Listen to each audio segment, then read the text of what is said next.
welcome to the Slow Burn Pro Wrestling Podcast, where all professional wrestling storylines live. As always, I am your host, Matt Brandon, bringing you all professional wrestling's news, notes, innuendos, and whatever else you can come up with in this world we love called professional wrestling. Folks, we made it to Friday. Happy freaking Friday to my burnouts, all 10 of you. I'm so glad to be with you here on a Friday. You know what? I'm not going to apologize. Normally, if I miss a show, I apologize and stuff. I'm not apologizing for yesterday. My heart was in the right place, I promise you. And you know what? We could take a day. It wouldn't be a problem. But that means to say, we got a busy day today. I got a lot I want to go over with you guys today. I definitely am going to go over NXT. Guys, I'm going to do it a lot like I did last week when I had to get a lot of stuff in. I'm going to go over NXT. I'm going to go over AEW Dynamite from Wednesday night. I'll probably quickly run over TNA last night from Minneapolis. Matter of fact, I need to put a note right there on that.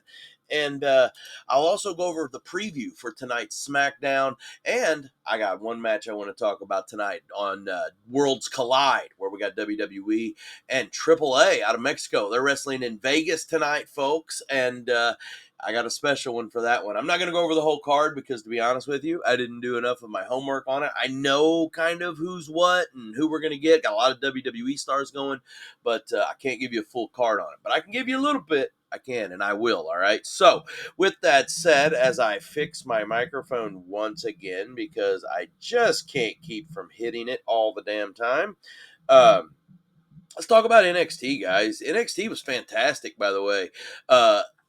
At times, that's the thing. I scored the show a B minus, but I just wanted to, like, there was some really, really good parts here. There was also some misses, and the misses, to be honest with you, I am not so into the freaking homecoming stuff. I'm just not, because when you throw all of this homecoming stuff in, now we got freaking wonky stories, and I struggled with it a little bit. And what sucks is we had some returns of some famous NXT folk, and I didn't think it worked in all the places. I just didn't. Some of it didn't work at all for me, to be honest with you. But, here we go. It is what it is. Next week on Tuesday, we have NXT, the homecoming NXT show, where they do it from Full Sail University. Still in Orlando, Florida, but Full Sail University, where we used to record NXT from back in the day. So let's talk about NXT, guys. Again, not bad. Had some decent spots. Scored it a B minus. If I looked at it, started off like a freaking house of fire, man. It was on. It's not often that you see WWE programming start off with just people beating the hell out of each other, and that's exactly what we got, man. Javon Evans and Josh Briggs, they got to it. They got to it fast, and I enjoyed the hell out of it, man. It was really fast paced the whole time. Briggs, for being a big guy, he really has a pretty high work rate when you look at what he was able to do against Javon Evans. Now, Briggs goes over Javon. At first, it surprised me, and then I started doing some thinking, and I know I mentioned this before. We need a heel right now in NXT. We need a really good heel in NXT. I mean, there's some decent chicken shit heels here and there, think Lexus King stands out to me, but we need a really good heel, and Josh Briggs could be a really good heel. His mic work has been better than what it was, and I would like to see Josh Briggs Oba Femi. Now, here's what I think we get out of that if they decide that they're going to move Oba up. I've said this before, Briggs takes the title, and then eventually we get Javon Evans championship. That's just me forecasting, folks. But overall, it was a really good start.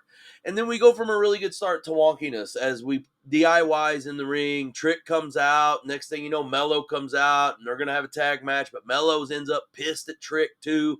And by the way, Mello's pop was pretty outstanding for a guy that's a heel. And then Mello ends up leading into heel tendencies, and we got that DIY for some reason. They're over and they're acting like baby faces, even though we know they're heels. Like, I don't like that. It doesn't make sense to me. You're totally different people. I know NXT is a different place, but stories are stories. So now, if we come back tonight and DIY is babyface tonight on SmackDown, okay, I have no argument, but most likely they won't even be there. So that's just kind of my guess. I know they're not on the card right now. So we had that speed tournament match where we had Lainey Reed versus Fabi Apache. I think Fabi Apache's outstanding. She's fun to watch, but Lainey Reed goes over here. So now we got Lainey Reed versus Candice LeRae. The winner of that's going to take on Sol Ruca for that speed championship. Does it seem weird that we're getting so much speed championship stuff right now, and yet we haven't talked about the women's North American title in like weeks? It's just, I don't know, just calling it for what it is, folks. Calling it for what it is. Really awesome Blake Monroe vignette. I love that. I'm not Booker T-ing it here either, where if she was in a bathtub, okay. But we're going to see the darker side of Blake Monroe. We're going to see, may I say, the Mariah May side of Blake Monroe. I know she's not going to use the name. I get that. She's Blake Monroe. But we might see a little different character drive here. And that's what I'm after. I want to see that bad bitch is what I want to see. And you know exactly what I'm talking about if you know Mariah May. All right, so bring that with the Blake Monroe stuff, please. Tag match, Dark State. They went over Hank and Tank. I'm going to be honest with you. I didn't really enjoy this match. Again, I like Osiris Griffin. I did think that, what was it, the spine buster that Dion Lennox hit was solid. But I just don't get a whole lot of personality. Excuse me. I don't get a whole lot of personality from him right now. So it's just not working for me. I hope this run doesn't last very long. I did enjoy Cutler calling out, saying, where's Joe Hendry now? And then say his name and he appears. I like that. Nice little comedy bit. Also, it kind of cost Hank and Tank as well, in a way. So we'll see the direction they go. I will say this: I would much rather see Joe Hendry in the ring now. We've had to say his name. He appears, he comes out, he dominates one day. Yesterday, very little impact, or Tuesday rather. So I don't know. We'll see. But again, Joe Hendry's on television, so I'm a happy man. So there you go. Let's see. Miles Bourne attacked Lexus King in the back, turning on the lights after Lexus was once again bragging about how a blind man beat Miles Bourne and how impressive that was, even though we know he cheated. And oh man, it's fucked up, guys. That's messed up. Lexus King is an awesome heel. He's a great chicken shit heel, and I'm enjoying his work right now. I know it isn't for everybody. It isn't for everybody, but it's pretty freaking entertaining. All right, so let's see here. Oh yeah, Tavion Heights over Ethan Page in a flag match. I want to say, for a flag match, not that entertaining, but then again, winter flag match is one that really burn it up. I was very happy to see that we had the Patriot in a clip of a flag match. It's always nice to see Dale Wilkes, the pride of Columbia, South Carolina, right? The Patriot. The match was okay. Tavion Heights goes over. We know what's going to happen here. We're going to end up getting Tavion Heights versus Ethan Page for that North American Championship. But here we go. Here comes Tyler Breeze. Really? So now, instead of carrying on this Tavion Heights versus Ethan Page thing, which you had, this was a gimmick match. You had the mixed tag. You had the gimmick match. Now you can throw that belt on the line and you literally have a decent story. Oh, but pump the brakes. Here comes Tyler Breeze. We're going to let him fight Ethan Page at Homecoming next week for the North American title. What? Now, again, I know it's a one-off. I get that. There's no way in hell that Ethan Page is losing this belt to Tyler Breeze. But you're in the middle of something that's working. Like, you're in the it hasn't been the best, but I thought Chelsea really drove it early. I thought that really helped. And honestly, after the match last night, I was kind of left wanting more. I really was. Part of that is because I enjoy Ethan Page. Part of that is because I do think Tavion Heights is getting better. I mean, he's definitely enjoyable to watch in the ring. But the biggest part is that the flag match left me something open. It left that there wasn't a belt on the line. We can literally push this a little bit further. But here comes Tyler Breeze and his selfie stick. No disrespect to Tyler Breeze, but brother, you don't work in this story. I know, Homecoming, I get it, and that's the argument. Oh, he's an old schooler, and it's Homecoming. Okay, whatever. I don't like it. I thought you had something cooking, and then we'll circle back to it, and I'll probably forget all of this ever happened. And I love you, HBK. I'm sorry. All right, the Lola Vice video, her training with her dad, that was awesome. I really enjoyed that. Weirdly enough, in the main event there, we had the culling over. That's for the number one contendership for the WWE tag titles. But the culling, they go over Fatal Influence and Zaruka, Zaria and Sol Ruca. I would have lost the farm on that one. Didn't make a whole lot of sense to me, and honestly, the match wasn't very entertaining. Soul is so good, and Zarya is so good, in my opinion, and they're both fairly close, but I didn't have enough of them in this match, to be honest, especially Soul. I needed more Soul Ruka. And I don't think they're ready to break up yet, but it's coming. So you just be prepared for that with the I assume it'll be Zarya going heel eventually, but you just never know, all right? Stranger things have happened. But after the match, JC Jane starts butchering up Fatal Influence, calling them out, calling them chumps. It's all their fault, blah, blah, blah. And then all of a sudden, here comes Stephanie Vaquer. Loved seeing Stephanie. It was great to see her, and she kind of calls JC out a little bit, kind of gave her a little respect, and kind of called her out. And then next thing you know, here comes Tiffy. It's Tiffy time. That's the homecoming that I was ready to see. That one makes sense to me. You know, one of the latest NXT champions to transition to the main roster to become a heavyweight champion. That made total sense to me. And then here comes Mommy. You know, Rhea comes out and does her part, and we set up a match as we're going to get the homecoming thing. And they are ultimate NXT All-Stars, even though Stephanie wasn't there for very long. Her impact was huge.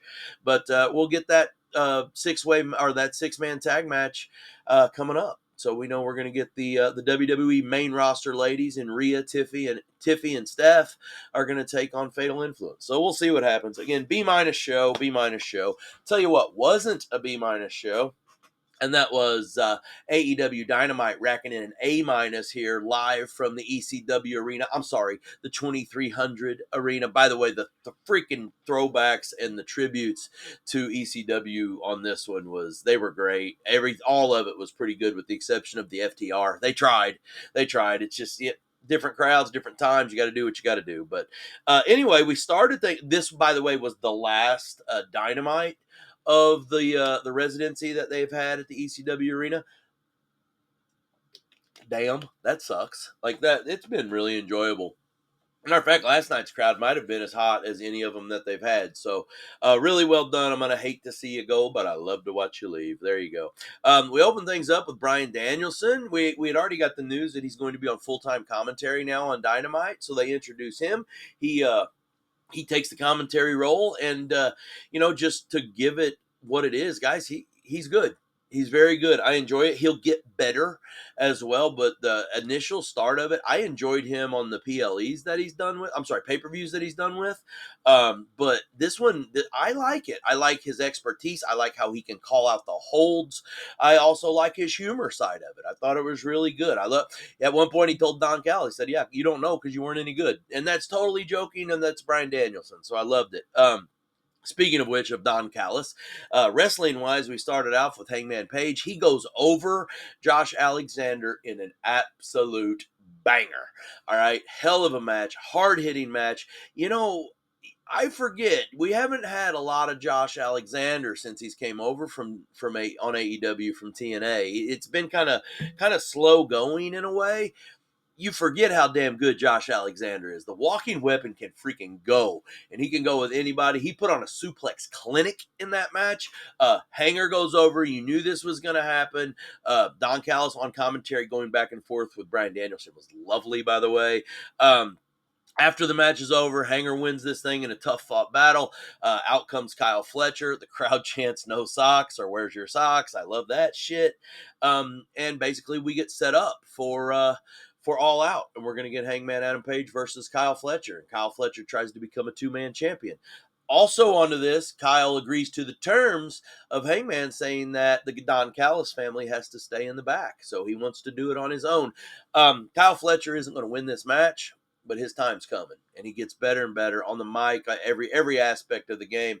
But the no socks thing, pretty funny, pretty damn funny. All right, Riho tagged up with Alex Windsor, and they go over Mercedes Moné and Emi Sakura.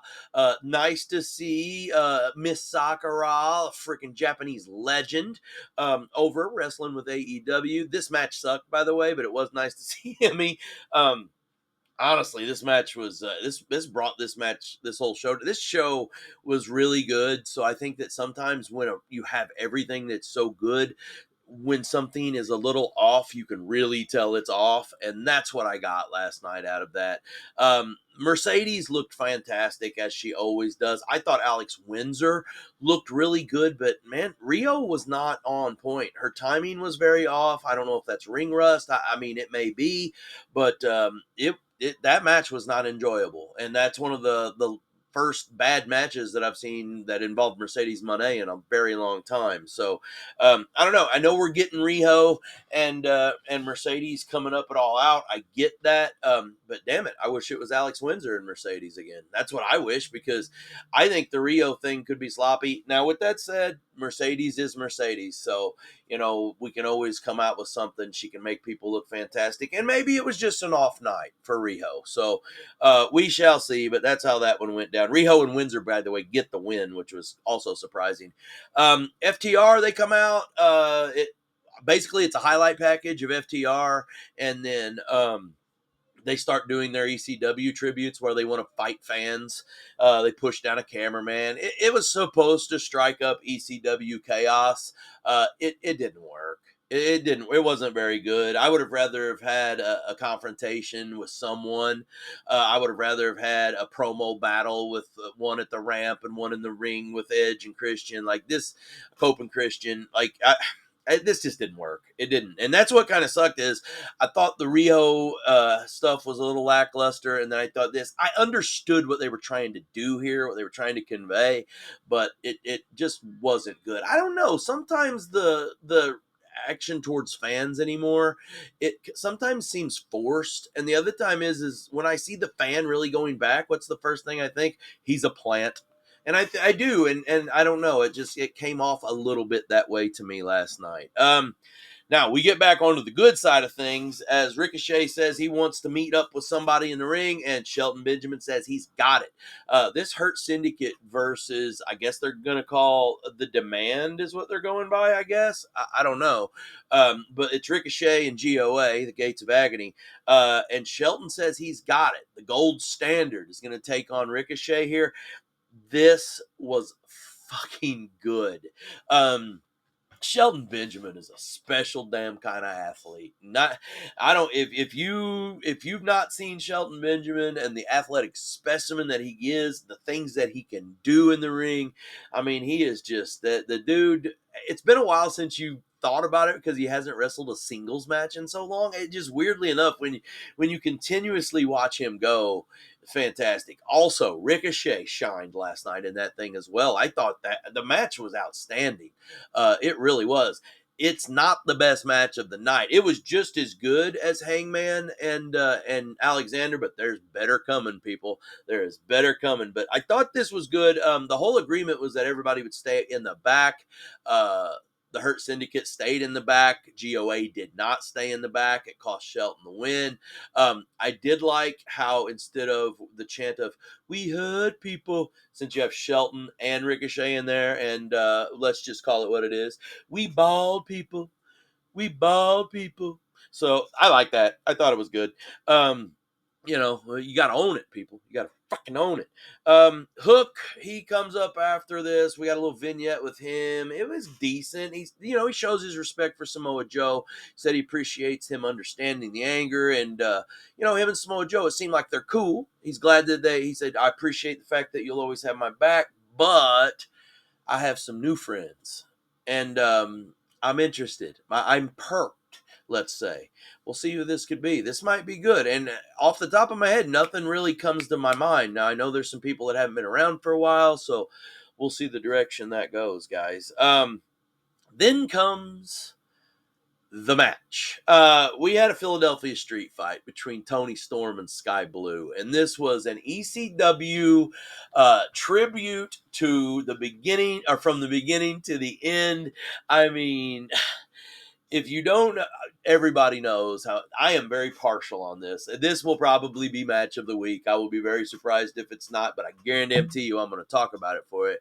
But this match, if I give my grades, I'm giving an A to an A+ on this match because it was that damn good. Tony Storm over Sky Blue. First off, she's dressed with like Tommy Dreamer. Are you freaking kidding me?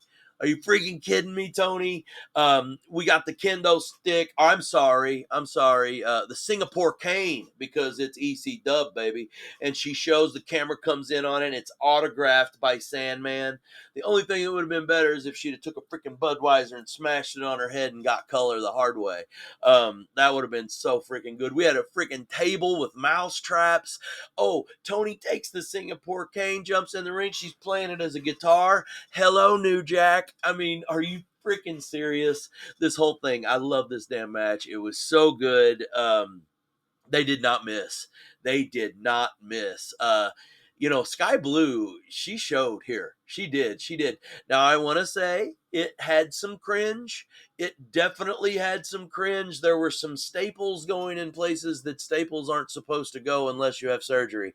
Uh, we went to all of the bad places. Let's just say all of the sensitive. If you think about on Friends when Monica's doing the 7, we hit almost all of them. Okay, but we hit them with a staple gun, and it wasn't just Sky Blue to Tony. It was Tony to Sky Blue, and it was a lot. But you know what? It was EC Dub, baby. It was EC Dub on the corner of Swanson and Rittner. Oh my God! That's how it's done. All right, they like FTR struggled with their thing. I don't believe it was their fault. I believe that it's just a sign of the times, but it's also a sign of the times that EC Dub will live forever, baby. It will, and it makes me so happy. It does. It makes me so happy. That A minus on this show, and a lot of it came because of this damn match. There was very little of this match that I didn't enjoy. I really did. If you get a chance, if you didn't see it, you get a chance. Go check this match out. Be ready for the cringe. You have been warned. Be ready for violence. You have been warned. But be ready for the ultimate ECW tribute. It was fucking fantastic. All right. Main event, guys. We had the All-Star 10-man tag. This All-Star stuff starting to get pretty thick over there. And you know what? This was an All-Star. What else are you going to call it? You had the Death Riders and the Young Bucks. By the way, they went by their government names. It was so good. The theme song they played was the old Dynamite theme song, which was really good, but they're out there with their real names on their placard. Awesome. Also, Moxley had that interaction with him earlier where he basically says, if we win this thing, you get all the money. I'm not here for the money. Oh, yeah, by the way, this All-Star tag match, winner got $500,000. Great match. We had the Ops tagging up with Brodito, taking on the Death Riders and the Young Bucks. Death Riders and Bucks go over. This match had a little bit of everything. And at the end, we get the big thing, and that is Daniel Garcia going with the, Darby has to come in. He makes the save. This Darby John Moxley stuff is getting better and better. He's getting the best of him. And then a hooded person comes in to save Moxley. And I knew immediately who it was. I called this. I've been saying it for weeks upon weeks. Now, I'm not saying that it makes me a genius. It could have been very obvious to a lot of people, but I have been talking about this for a very long time. Daniel Garcia and the Ops, it's a fit to me. It really is. It works for me. I like it. So, great match, great show. Loved it last night.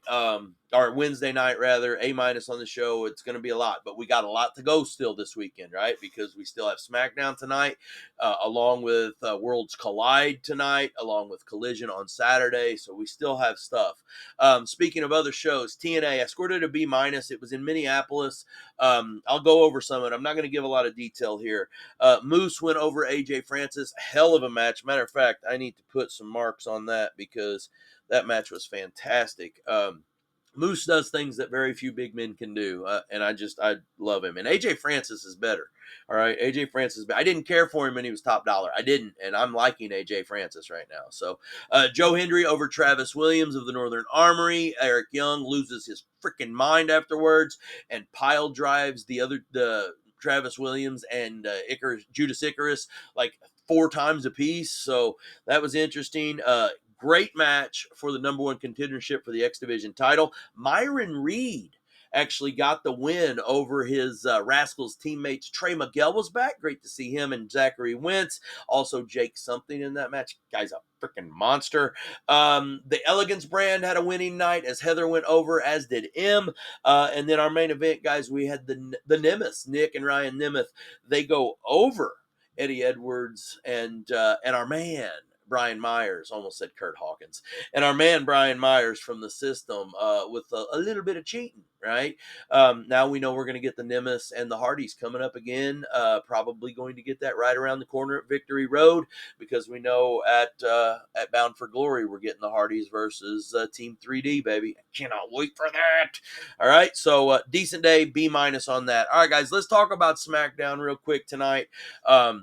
Could be a special night, live from Norfolk, Virginia. All right, comes on here at 7 o'clock. It's coming on here in a little bit, guys. Be ready. All right, burnouts. Brock Lesnar, he's going to be in the house. We're going to get a Brock Lesnar promo. I am sure. I'm very excited to see what Brock has to say. I've always liked Brock Lesnar promos. I know it's not for everybody, but I always have. Sami Zayn is in a a U.S. title open challenge. So we got Sami Zayn defending that. Remember last week he gave us the Cena version of it, which was awesome. There's a rumor and a spoiler out there of who this is going to be. I am not going to say it because we'll see. I want it to be an open challenge. I don't want spoilers on that shit. Julia, she's going to take on B-Fab. I assume the women's U.S. title's on the line here. Tiffy versus Jade Cargill. That's going to be a special one. Can't wait to see that. We've seen it before, and it didn't look bad. Hopefully we'll get a decent one here. Big one, guys. I assume this will be the main event, although Tiffy and Jade will be the main event, but Drew McIntyre versus Randy Orton tonight as well. SmackDown is stacked, folks. It is stacked tonight, so we get Drew and Randy as well. So big night. Also, right after SmackDown, okay, on YouTube, live on YouTube, we are going to get Worlds Collide. Once again, WWE folks, AAA folks, it's a AAA event. I'm going to get to see my man Psycho Clown and Pagan. They're going to defend their titles against New Day. That's going to be fantastic. Natty is going to be taking on Fabi Apache. I can't wait to see that. I know we're getting some Cruz del Toro and Joaquin Wild. I know they're going to be on this show. Mr. Iguana and Lola Vice are going to be taking on, I believe, it might be Finn Balor and Raquel Rodriguez. I'm not sure on that one. Don't quote me on it, but I know there's a mixed tag, and I know Mr. Iguana is part of it. Love Psycho Clown. Can't wait to see that match. But, guys, the big one, the one we're looking forward to. Oh, I think there's a Latin American title match, too, with, like, Dragon Lee and JD McDonough, Octagon Jr., Dr. Wagner Jr. as well. But the one we're waiting on, that is for the AAA Mega Championship, held by El Hijo de Vikingo, all right, the great Viking Vikingo, taking on WWE IC Champion, the dirty one, Dirty Dom, baby. Dominic Mysterio. Tonight is the night that Dominic Mysterio wins the AAA Mega Championship, and all will be right with the world. And folks, I am a Vikingo fan. I love watching Vikingo. I said this before. If you have not seen Vikingo perform, watch this shit tonight. It's free on YouTube, folks. It's there. But watch Vikingo. He does stuff that no other wrestler in the world will do. But there's just something different about that dirty Dominic Mysterio, folks. And tonight he becomes a double champion, holding that WWE Intercontinental belt and the AAA Mega Championship. You heard it here. It's gonna happen, and I cannot wait for it. Folks, I will be back with you guys tomorrow. We'll do a quick little Saturday show. Got a busy day, got a lot of stuff going on. Not sure what time we'll get to you, but I am going to get to you guys tomorrow, and then I'll be with you guys on Sunday, excuse me, for the Slow Burn Weekend Review. And I'm looking forward to this because remember, we got a lot still going. We still have Collision as well coming up on Saturday. And then we'll all be prepared for the very busy week of next week with a couple pay-per-views and PLEs and the whole 9 yards. But thank you for all you do right here for us, right here at the Slow Burn Pro Wrestling Podcast, where all professional wrestling storylines live. And folks, remember, in this world, we're wrestling everything. Stay on top. Thanks for joining us on the Slow Burn.